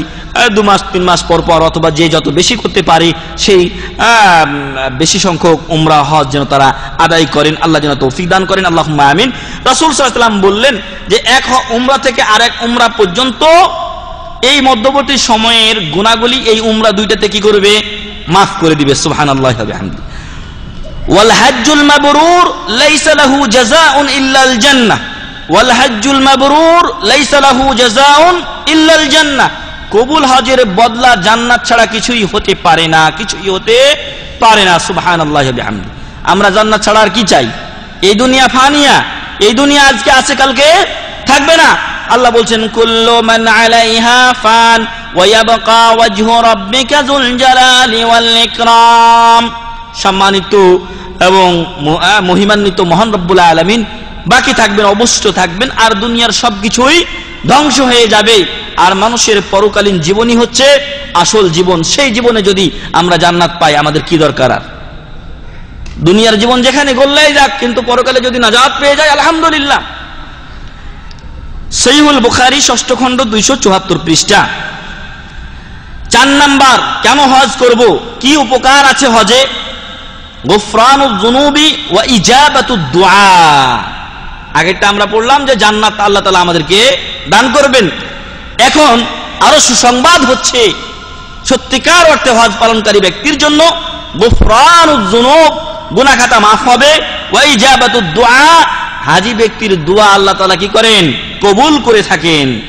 আন আবি হুরায়রা রাদিয়াল্লাহু আনহু قال قال رسول الله صلى الله عليه وسلم, আবু হুরায়রা রাদিয়াল্লাহু আনহু থেকে বর্ণিত, তিনি বলেন রাসূল সাল্লাল্লাহু আলাইহি ওয়াসাল্লাম বলেছেন, মান হাজ্জা, যে ব্যক্তি হজ করলো, ফালাম ইয়ারফুস, হজে গিয়ে যৌন কামনামূলক কোনো কাজ কথাবার্তা এগুলো বলল না, ওয়ালাম ইয়াফসুক, আর ইসলামের বাইরে কোনো গণ্ডি পার হয়ে গেল না, অর্থাৎ কোনো নফরমানি, আল্লাহ ও রাসূলের কোনো বিরোধিতা নাফরমানি করলো না, গুফিরা লাহু মা তাকাদ্দামা মিন যামবি, তার পূর্বের গুনাহগুলি আল্লাহ মাফ করে দেন। সুবহানাল্লাহি ওয়া বিহামদিহি। গুনাহ মাফ, তারপরে কোথায়? জান্নাতে। আগের হাদিসে আমরা পড়েছি, সুনানে তিরমিজি 3য় খণ্ড 309 পৃষ্ঠা। অপর হাদিসে আল্লাহ রাসূল সাল্লাল্লাহু আলাইহি সাল্লাম বলেন, মান হাজ্জা হাযাল বাইত, যে ব্যক্তি এই ঘরের অর্থাৎ কাবা শরীফের হজ পালন করলো, ফালাম ইয়ারফুস ওয়ালাম ইয়াফসুক, এবং যৌন কামনামূলক কোনো কথা বললো না, কাজ করলো না, এবং কোনো ফাসিকি করলো না, ইসলাম বিরোধী কোনো কাজ করলো না, রাজাআ কায়াউমি ওয়ালাদাতহু উম্মু, সে যেন বাড়িতে বা বাসায় যখন ফিরে আসলো সেই দিনের মতো ফিরে আসলো যেই দিন তার মাতাকে ভূমিষ্ঠ করেছিল। আল্লাহু আকবার, সুবহানাল্লাহি ওয়া বিহামদিহি। আপনার মা, আমার মা যখন আমাকে আপনাকে দুনিয়ায় রেখেছিলেন, তাদের পেট থেকে আমরা দুনিয়ায় ভূমিষ্ঠ হয়েছিলাম, কতগুলো গুনাহ ছিল আমাদের? অনেক গুনাহ ছিল নাকি? কোনো গুনাহ ছিল না আমাদের, আমরা নিষ্পাপ অবস্থায় দুনিয়ায় এসেছিলাম। কিন্তু আজকে আমাদের জীবন, সকলের জীবন আজকে গুনায় ভরে গেছে। সাহাবাগণ পর্যন্ত, আমরা তো কলিমুদ্দিন সলিমুদ্দিন, আমাদের যায় কোনো নামগন্ধ নেই, সাহাবায়ে কিরাম রাদিয়াল্লাহু আনহুম আজমাইন তারাও নিজেদের ব্যাপারে ভয় করতেন, আল্লাহ জানে কি অবস্থা, অথচ তারা রাসূল সাল্লাল্লাহু আলাইহি ওয়াসাল্লামকে পেয়েছেন, পদে পদে তার অনুসরণ করেছেন, এরপরও তারা নিজেদের ব্যাপারে ভীত সন্ত্রস্ত থাকতেন। তো আল্লাহ রাসূল সাল্লাল্লাহু আলাইহি ওয়াসাল্লাম বলেন যে সত্যিকার অর্থে কেউ যদি হজ করে তাহলে সে যেন ফিরে আসলো সেই দিনের মতো যেই দিন তার মা তাকে ভূমিষ্ঠ করেছিল, অর্থাৎ নিষ্পাপ হয়ে। সুবহানাল্লাহি ওয়া বিহামদি। আল্লাহ তাআলা যেন আমাদের হজগুলো কবুল করেন, আল্লাহুম্মা আমিন। এবং যারা হজ করেছেন আল্লাহ যেন তাদেরকে সেই দিনের মতো ফিরিয়ে নিয়ে এসে থাকেন যেদিন আমরা হজ থেকে ফিরে এসেছি, যেই দিন আমাদের মা ভূমিষ্ঠ করেছিল আমাদেরকে। এবার যারা হজ করবেন অথবা ভবিষ্যতে যারা হজ করবেন আল্লাহ যেন তাদের জন্য সেই দোয়া কবুল করেন, আল্লাহুম্মা আমিন। সহিহুল বুখারী 6ষ্ঠ খণ্ড 346 পৃষ্ঠা। অপর হাদিসে রাসূল সাল্লাল্লাহু আলাইহি ওয়াসাল্লাম বলেন, আল হুজ্জাজু ওয়াল উম্মারু ওয়াফদুল্লাহ, হাজিরা এবং উমরাকারীগণ তারা কার দল? আল্লাহর দল, আল্লাহর মেহমান, তারা আল্লাহর মেহমান। এজন্য এই সৌদিরাও বলে এবং এটাকে তারা আল্লাহর মেহমান, হাজিদেরকে আল্লাহর মেহমান এবং তাদের খেদমত করাকে একটা সৌভাগ্যের ব্যাপার মনে করে এই হজের মৌসুমে যারা হজ করতে যান আপনারা দেখেছেন যে খেদমতের কোনো শেষ থাকে না, যথাসাধ্য তারা নিজেদেরকে উজাড় করে হাজিদের খেদমত করে থাকেন। আল্লাহ রাসূল সাল্লাল্লাহু আলাইহি ওয়াসাল্লাম বলেন, আল হুজ্জাজু ওয়াল উম্মারু ওয়াফদুল্লাহ, হাজি এবং উমরাকারীরা আল্লাহর মেহমান, আল্লাহর দল। ইনদাউহু আজাবাহুম, যদি এই হাজিরা আর উমরাকারীগণ আল্লাহকে ডাকে তো আল্লাহ তাদের ডাকে সাড়া দেন। ইনদাউহু আজাবাহুম, আল্লাহকে যদি তারা ডাকে আল্লাহ তাদের ডাকে সাড়া দেন। এজন্য আল্লাহ রাসূল সাল্লাল্লাহু আলাইহি ওয়াসাল্লাম উমর বিন খাত্তাব রাদিয়াল্লাহু আনহু যখন উমরায় যাচ্ছিলেন তখন তাকে বলেছিলেন যে লা তানসানা মিন দুআইকা, অথবা ফি দুআইকা ইয়া উখাই, হে আমার ছোট্ট ভাই, তুমি আদরের ছলে বলেছিলেন যে হে আমার ছোট্ট ভাই, তুমি তোমার দুয়াতে আমাদেরকে বলে ভুলে যেও না। তো যারা হজ উমরা করতে যান আল্লাহ তাদের দোয়া কবুল করেন। কারণ কি?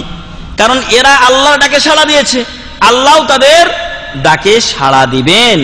ওয়া ইন ইস্তাগফারুহু গফারা লাহুম, আর কেউ যদি আল্লাহর কাছে ক্ষমা চায় এই হাজি ও উমরাকারীগণ এর মধ্য থেকে, তাহলে আল্লাহ তাকে অবশ্যই ক্ষমা করবেন। রাওয়াহুন নাসাই, নাসাই শরীফের হাদিস 2624 নম্বর, ইবনে মাজার 2892 নম্বর হাদিস। 4টা উপকারিতা ও কারণ গেল যে সকল কারণে আমরা হজ করব এবং যা উপকার আমরা অর্জন করব। 5 নম্বরে মা ইয়াহসুলু ফীহি মিন ইকামাতি যিকরিল্লাহি ওয়া তা'যীমিহি ওয়া ইযহারি শাআইরিহি মিসলা আত-তালবিয়া ওয়াত তাওয়াফ বিল বাইত ওয়া বিস সাফা ওয়াল মারওয়া ওয়াল উকুফ বিআরাফা ওয়াল মাবিত বিমুজদালিফা ওয়া রামইল জিমার ওয়া মা ইয়াত্তাবিউ যালিকা মিন আয-যিকরি ওয়াত তাকবীর ওয়াত তা'যীম। যারা হজে যান তারা আল্লাহর জিকির আজকার থেকে খালি হন না, একটার পর একটা জিকির তাদের জিহ্বা রসনাতে লেগেই থাকে। তার মধ্যে আর এর আরো একটি হচ্ছে এই হজে ইসলামের বড় এক শিআর, এক আলামত জাহির হয় এবং আল্লাহর মর্যাদা বড়ত্ব প্রকাশ হয়। তার মধ্যে একটা হচ্ছে তালবিয়া পাঠ। হাজি ব্যক্তি যখন নিয়ত করেন, ইহরাম বাঁধেন, তখনই তিনি বলতে শুরু করেন আল্লাহুম্মা লাব্বাইকা উমরাতান, যদি তামাত্তুকারী হন তাহলে মুতামাত্তিআন বিহা ইলাল হজ, তারপরে তালবিয়া শুরু হয়ে গেল। ইফরাদকারী হন আর কিরানকারী হন আর তামাত্তুকারী হন না কেন আপনি তখন শুরু করলেন লাব্বাইক আল্লাহুম্মা লাব্বাইক লাব্বাইক লা শারীকা লাক লাব্বাইক ইন্নাল হামদা ওয়ান নি'মাতা লাকা ওয়াল মুলক লা শারীকা লাক। আপনার দোয়া তালবিয়া শুরু হয়ে গেল তখন থেকেই। তারপরে যখন আপনি কাবা শরীফে গেলেন, যদি আপনার এই লাব্বাইক বলা বন্ধ হলো তাহলে আপনি তওয়াফ শুরু করলেন। তওয়াফে কি সবাই খালি মুখে থাকে? না, বিসমিল্লাহ আল্লাহু আকবার বলার পর থেকে সকলেই দোয়া শুরু করে এবং সবচেয়ে বড় দোয়া করে রব্বানা আতিনা ফিদ দুনিয়া হাসানা ওয়া ফিল আখিরাতি হাসানা ওয়া কিনা আযাবান নার। তাহলে হজ জিকির আজকার থেকে খালি হচ্ছে না। এরপরে আপনি যখন তওয়াফ শেষ করলেন, মাকামে ইব্রাহিমের পিছনে আপনি 2 রাকাত নামাজ পড়ছেন, আল্লাহর জিকির। আল্লাহ বলছেন আকিমিস সালাতা লিযিকরি, আমার স্মরণের জন্য, আমাকে ইয়াদ করার জন্য তুমি নামাজ প্রতিষ্ঠা করো। আপনি মাকামে ইব্রাহিমের পিছনে অথবা তাওয়াফের শেষে আপনি 2 রাকাত নামাজ আদা করছেন, এতে আপনি আল্লাহকে স্মরণ করছেন। তারপরে আপনি সাফা মারওয়া সাই করছেন, এরপরে আরাফাতে অবস্থান করছেন, সেখানেও জিকির আজকার করছেন। এবং আরাফার দিবসের সবচাইতে বড় দোয়া লা ইলাহা ইল্লাল্লাহু ওয়াহদাহু লা শারীকা লাহু লাহুল মুলকু ওয়া লাহুল হামদু ওয়া হুয়া আলা কুল্লি শাইইন কাদির। আরাফার দিবসের সবচাইতে বড় দোয়া, নবীগণ আলাইহিমুস সালাতু ওয়াস সালাম সবচাইতে যেই মর্যাদাপূর্ণ দোয়াটি দিয়ে আল্লাহর জিকির আজকার করেছেন তা কি? লা ইলাহা ইল্লাল্লাহু ওয়াহদাহু লা শারীকা লাহু লাহুল মুলকু ওয়া লাহুল হামদু ওয়া হুয়া আলা কুল্লি শাইইন কাদির। তারপরে মুজদালিফায় আপনি রাত্রি যাপন করবেন। যখন আপনি প্রত্যেকটা জামরাতে কঙ্কর নিক্ষেপ করবেন, তখনই আপনি আল্লাহু আকবার আল্লাহু আকবার আল্লাহর জিকির করছেন। এই সব কিছুই আল্লাহর জিকিরের অন্তর্ভুক্ত। এছাড়াও এই জিকিরগুলো ছাড়াও নামাজ পড়ছেন, নামাজে আল্লাহর কাছে কাটাকাটি করছেন। হজের সময় বেশিরভাগ হাজিরাই আল্লাহমুখী হয়ে থাকেন এবং শেষ রাত্রে উঠে তাহাজ্জুদ পড়েন, আল্লাহর কাছে কান্নাকাটি করেন। জীবনে অনেকে অনেক ভুল করেছি, আমরা সকলেই আল্লাহর কাছে বিনয়ী হয়ে নিজের গুনার জন্য ক্ষমা চাই, কারণ বারবার হজ করা কারো পক্ষে সম্ভব নয় এবং এই হজ বারবার জীবনে আসেও না। আয়েশা রাদিয়াল্লাহু আনহা বলেন, রাসূল সাল্লাল্লাহু আলাইহি ওয়াসাল্লাম ইরশাদ করেছেন, ইন্নামা জুইলাত তাওয়াফু বিল বাইতি ওয়া বাইনাস সাফাই ওয়াল মারওয়াতি ওয়া রাময়ুল জিমারি লিইকামাতি যিকরিল্লাহ। এই জামরাগুলোতে পাথর নিক্ষেপ আর সাফা মারওয়া ও কাবা শরীফের যে তাওয়াফ, সাফা মারওয়ার সাই, কাবা শরীফের তাওয়াফ, এগুলো কেন শরীয়ত সম্মত করা হয়েছে, কেন এগুলো করতে আদেশ করা হয়েছে? লিইকামাতি যিকরিল্লাহ, আল্লাহর জিকির কায়েম করার জন্য, প্রতিষ্ঠা করার জন্য। এখানে আপনি শিখে যাবেন আর অন্য সময় আপনি এই জিকির নিজের জীবনে চালু রাখবেন। আমি হাঁটছি, জিকির করা অসম্ভব নয়, কিন্তু আমাদের অভ্যাস খারাপ হয়ে গেছে। যেখানে আমরা হাঁটছি সেখানেই দুজন যদি হয়, তাহলে একজন আরেকজনের গীবত পর, নিন্দা পর চর্চা চলছে। আমাদের দুনিয়াবি আলাপে আমরা মত্ত রয়েছি, আখিরাত মুখী যেন আজকে আমরা হতে ভুলে গেছি। কিন্তু সাহাবায়ে কেরাম রাদিয়াল্লাহু আনহুম আজমাইন তারা সকলেই পরকালমুখী ছিলেন এবং দুনিয়া বিমুখ ছিলেন। তবে আল্লাহ তাআলা যেরকম বলেছেন, ওয়ালা তানসা নাসিবাকা মিনাদ দুনিয়া, দুনিয়ার অংশ তুমি ভুলে যেও না, দুনিয়াতে বাঁচতে হবে। আল্লাহ একটা পেট দিয়েছেন, আত্মীয় স্বজন আছে, নিজের ফ্যামিলি আছে, নিজের পরিবার আছে, এদেরকে দেখাশোনার জন্য কিছু আয় ইনকাম করতে হবে। এটা আপনি করেন, তবে হালাল পথে করেন, আর পরকালকে কোনোদিন ভুলে যাবেন না। সুনানে আবি দাউদ ৫ম খণ্ড ২৩৬ পৃষ্ঠা। ৬ নম্বর হজের উপকারিতা ও কারণ হচ্ছে মা ইয়াকুনু ফীহি মিন ইজতিমাইল মুসলিমিন মিন জামিল আখতারি ওয়া তাবাদুলিল মাওয়াদ্দাতি ওয়াল মাহাব্বাহ ওয়াত তাআরুফি বাইনাহুম। এই হজের মৌসুমে বিশ্বের বিভিন্ন প্রান্তর থেকে সাদা কালো, শ্বেতাঙ্গ, খাটো, উঁচা, লম্বা, কত ধরনের মানুষ আসে। সকলেই হজে এসে একত্রিত হন এবং পরস্পরের ভালোবাসা বিনিময় হয় এবং একজন আরেকজনকে চিনতে পারে। অনেক সময় আমরা দেখেছি মসজিদে নববীতে, যখন মদিনা ইসলামী বিশ্ববিদ্যালয়ে লেখাপড়া করতাম, যে একজন ভিন্ন দেশি হাজির সাথে আর এক দেশের হাজি ও দেদার সে কথা বলছে, কিন্তু একজন আরেকজনের ভাষা বুঝে না, বলছে, ও মাথা নাড়াচ্ছে, ও আটটা বলছে, ও আটটা বলছে, কিন্তু কে যে কি বলছে আল্লাহু আলাম। কিন্তু দুই দেশের, একজন হয়তো বাংলাদেশ আর একজন হয়তো কোথাকার তুর্কিয়া কি কিনা কথা বলতে আছে ওরা। তো পরস্পরের পরিচয় হয় যখনই কোনো একটা পতাকা দেখা যায়, হ্যাঁ এরা ওই দেশের লোক। যখন একটা বিশেষ ড্রেস দেখা যায় তখন বোঝা যায় যে এরা অমুক এলাকার লোক। তো এতে করে হজের মাধ্যমে সকল এলাকার মুসলিম ভাই ও বোনেরা এক জায়গায় একত্রিত হন। ওমা ইয়াত্তাসিলু বিযালিকা মিনাল মাওয়াইদ ওয়াত তাওজীহ ওয়াল ইরশাদ ইলাল খায়রি ওয়াল হাসি আলা যালিক, এবং এই হজের মৌসুমে বিভিন্ন এলাকার লোকদের প্রতি কল্যাণমূলক কিছু ইসলামী আলোচনা, ওয়াজ নসিহত পৌঁছে দেওয়া সম্ভব হয়, কল্যাণের পথে তাদেরকে উদ্বুদ্ধ করা সম্ভব হয়। আর এজন্য সৌদি আরব সরকার জাযাহুমুল্লাহু খাইরান তারা এই হজের মৌসুমে বিভিন্ন বই বিতরণের ব্যবস্থা রেখেছেন, বিভিন্ন বই বিতরণের ব্যবস্থা রেখেছেন। বিশেষ করে মদিনাতে এটা সম্ভব হয়। মদিনায় ছোট ছোট ঘর করা আছে মসজিদে নববীর চতুর্পাশে দেখবেন, এবং ওইগুলোতে ফ্রি বই বিতরণ করা হয় এবং বিভিন্ন ভাষায়। সাথে সাথে বহির্বিশ্বের লোকদের হজ যেন, হাজিদের হজ যেন সঠিক হয়, এজন্য বিভিন্ন ফতোয়ার একটা করে ছোট ছোট ঘরও নির্ধারণ করা আছে, এবং সেখানে দোভাষীও আছে, যাতে করে আপনি যদি আরবিতে বলতে না পারেন আপনার কথা শুনে শাইখকে বলবেন, আর শাইখ বললে আপনাকে অনুবাদ করে শুনিয়ে দেওয়া হবে। এই ব্যবস্থাগুলো করা হয়েছে। এর মাধ্যমে মানুষ হকের দাওয়াত অনেকেই পেয়ে যাচ্ছেন আলহামদুলিল্লাহ। এবারও আপনাদের এই ইসলামিক সেন্টারের বড় যারা ছাত্র ভাই আছেন তাদের উদ্যোগে অনেক ভাই এক মহতি উদ্যোগ গ্রহণ করেছেন, আর তা হলো এই হজের মৌসুমে হাজিদের মাঝে কাজ করা।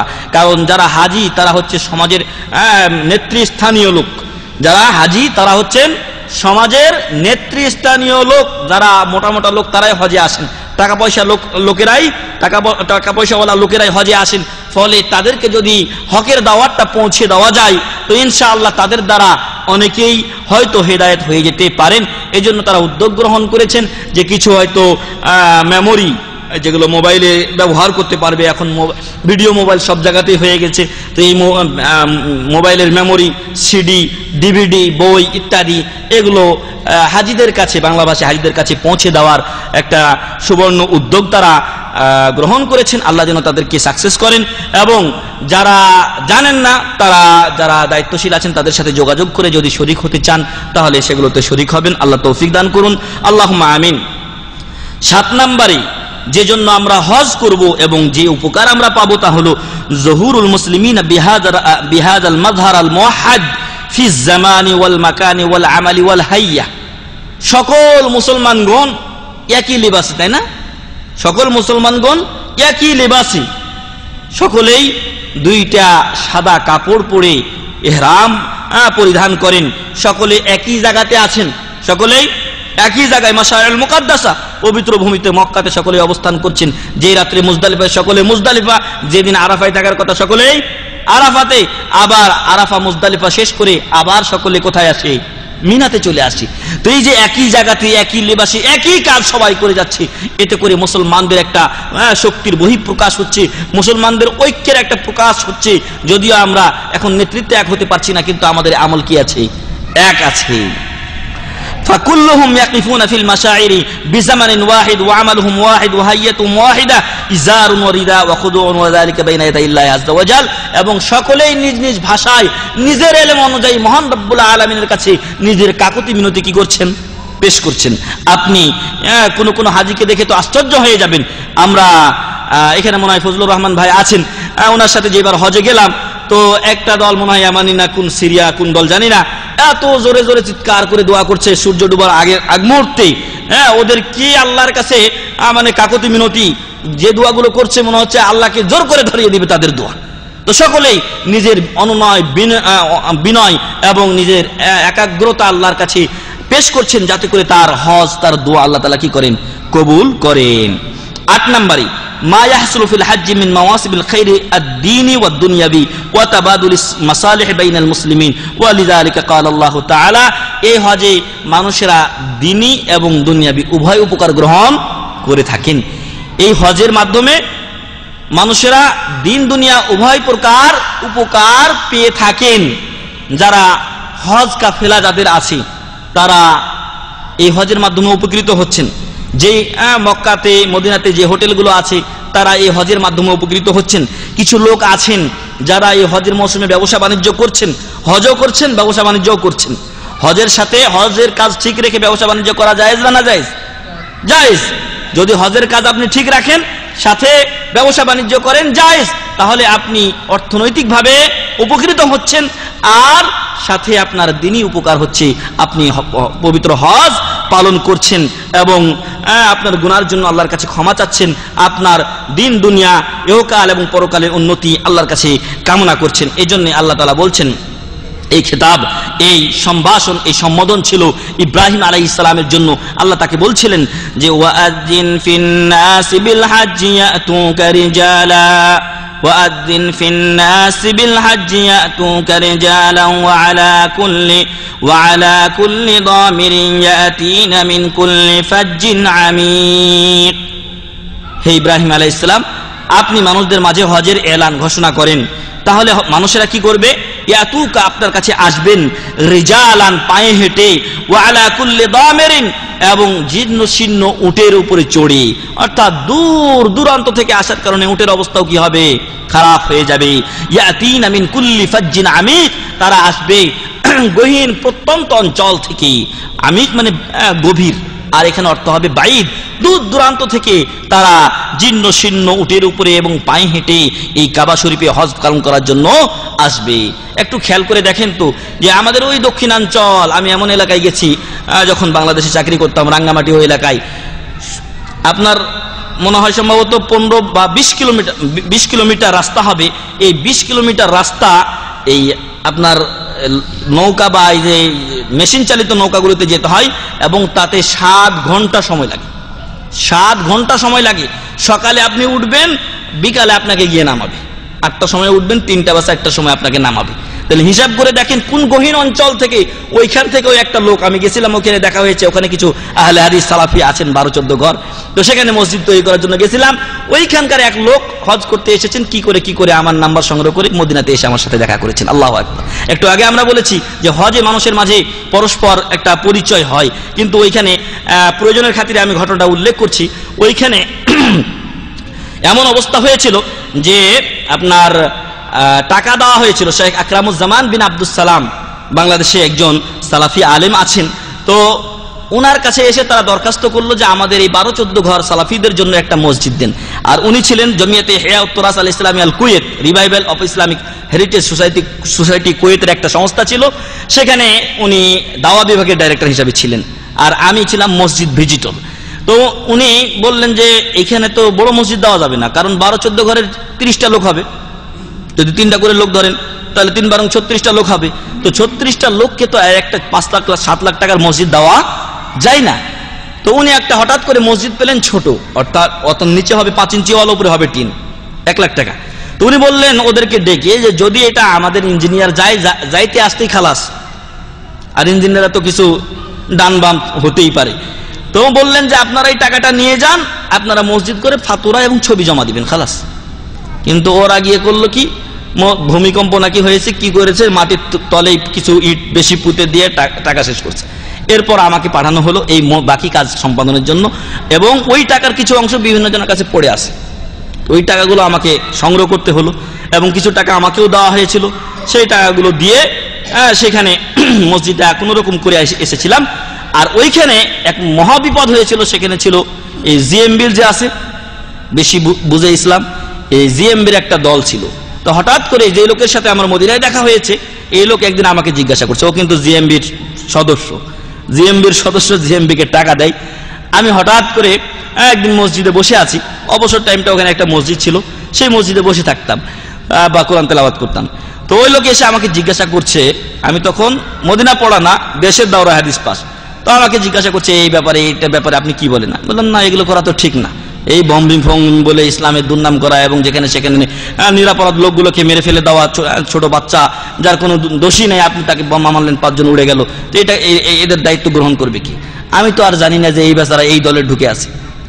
তারপরে আমি যখন ওইখানে এই কথাগুলো বললাম, তখন ওই মসজিদেরই কয়েকজন ওখানে আবার ছিল ওই দলে, তারা আমার বিরোধী হয়ে গেল।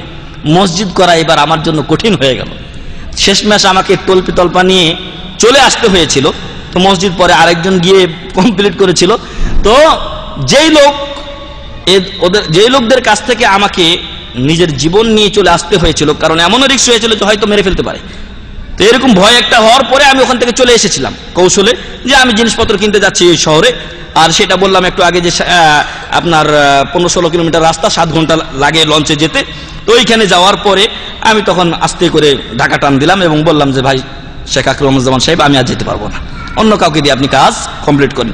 ওই লোক যখন মদিনায় আসলো, সে নিজের থেকে আমার সাথে সাক্ষাৎ করেছে, মদিনাতে আমার রুমে এসে 1 রাত থেকেছে এবং আমার সাথে কুশল বিনিময় করেছে। এবং তাদের যে পরবর্তী হালাত কঠিন হয়েছিল, ওই যে 65 জেলায় বা 63 জেলায় বম্বিং করার পরে, তো সেগুলো আমার সামনে এসে তুলে ধরে এবং আসলে তারা পরবর্তীতে ভুল বুঝতে পারে। তো প্রিয় ভাই এবং বন্ধুগণ, যে কথা বলছিলাম যে এই হজে এসে মানুষের পারস্পরিক মহব্বত তৈরি হয়, পরিচয় হয় এবং দুনিয়া ও আখিরাতের কল্যাণ সাধিত হয়। তো এই হজ মৌসুমে সৌদি আরব সরকারকে আল্লাহ জাযায়ে খায়ের দান করুন, তারা বিভিন্ন বই পত্র বিতরণ করেন জনগণের কাছে ইসলামের সঠিক দাওয়াত দেওয়ার জন্য। এই জন্য আল্লাহ তাআলা বলছেন যে ওয়াযিন ফিন নাসি বিল হাজ্জি ইয়াতুকা রিজালা ওয়া আলা কুল্লি দামিরিন ইয়াতিনা মিন কুল্লি ফাজ্জিন আমিক।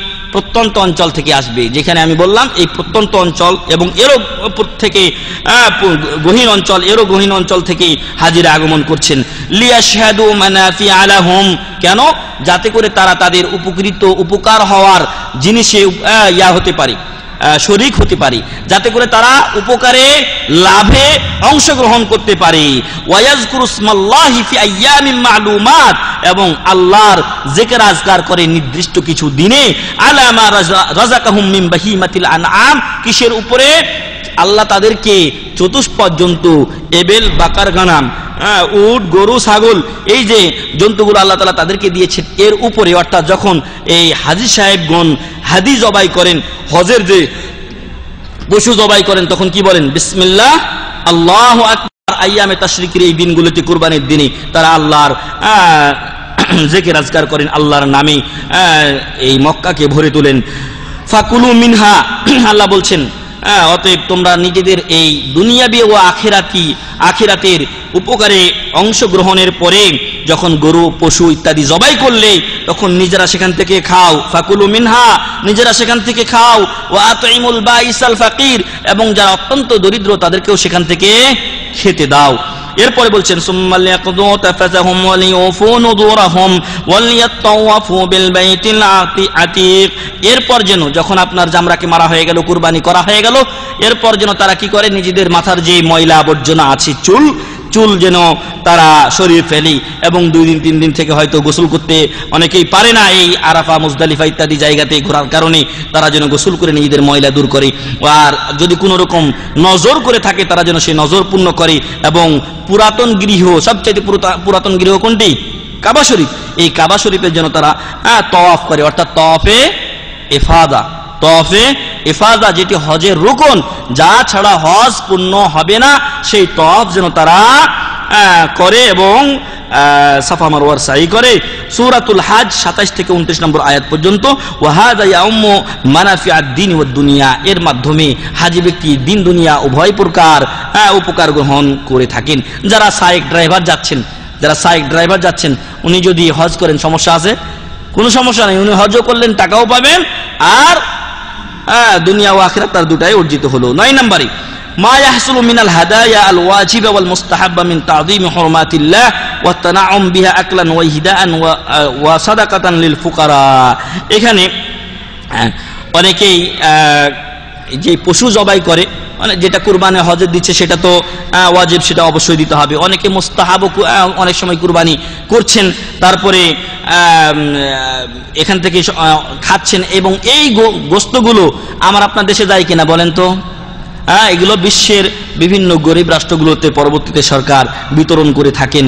আর এই হজে অনেকেই দান সাদকা করে, ফকির মিসকিন যারা থাকে, মানুষের দিল নরম থাকে, হৃদয় নরম থাকে, ফলে দান সাদকাও বেশি করে। ফামাসালিহুল হজ্জি ওয়া হুকমুহু আসরারুহু কাসীরা, অতএব হজের যে মাসলাহাত হজের যে কল্যাণ এবং হজের যে উপকারিতা এবং তার গোপন রহস্য অনেক অনেক, যা বলে শেষ করা যাবে না। সংক্ষিপ্ত যেগুলো বললাম এগুলো আমি নিয়েছি মাজমু ফাতাওয়া রাসাইল শেখ সালেহ মোহাম্মদ বিন সালেহ আল উসাইমিন রহমতুল্লাহ আলাই 24তম খণ্ড 241 পৃষ্ঠা থেকে। আর শেষে একটা 10 নম্বরে আমি যুক্ত করেছি, আর তা হলো যে খোলাফায়ে রাশিদিনের যুগে যখন সারা বিশ্বে মুসলমানদের খেলাফত ছিল, প্রায় অর্ধজাহান ওমর রাদিয়াল্লাহু আনহু খেলাফত চালিয়েছেন, তার সময় বিভিন্ন এলাকার যারা খলিফা থাকতেন, দায়িত্ব গভর্নর থাকতেন, তারা কিন্তু হজে আসতেন। তাদেরকে ডাকা হতো যে হজে আসুন। তো 50টা এরিয়া যদি থাকে তাহলে 50টা গভর্নর এক জায়গায় জমা হতেন, আর খলিফা তাদেরকে নিয়ে বিশেষ মিটিং করতেন, বসতেন, কার এলাকার কি অবস্থা সব জানতেন এবং এলাকার লোকদের অভিযোগ শুনতেন।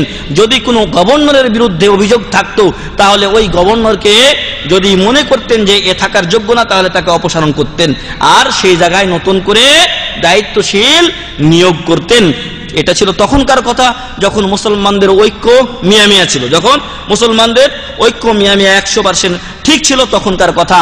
আজও যদি মুসলমানগণ ঐক্যবদ্ধ হতে পারেন তাহলে বাংলাদেশ একটি মুসলিম রাষ্ট্র, পাকিস্তান একটি মুসলিম রাষ্ট্র, ইন্দোনেশিয়া মুসলিম রাষ্ট্র, আরো এরকম যে আরব কান্ট্রিগুলো আছে, আরো অনেক মুসলিম রাষ্ট্র আছে, সেই এলাকার লোকেরা যদি সৌদি আরবের সাথে একাত্মতা প্রকাশ করতে পারে, আর এখান থেকে যদি আমাদের মুসলিম রাষ্ট্রগুলো পরিচালিত হয়, তাহলে হজ মৌসুমে এখনো এরকম অনুষ্ঠান, এরকম জামায়াত হতে পারে, মুসলিমদের কল্যাণে মুসলমানরা নিজেরা এগিয়ে আসতে পারে।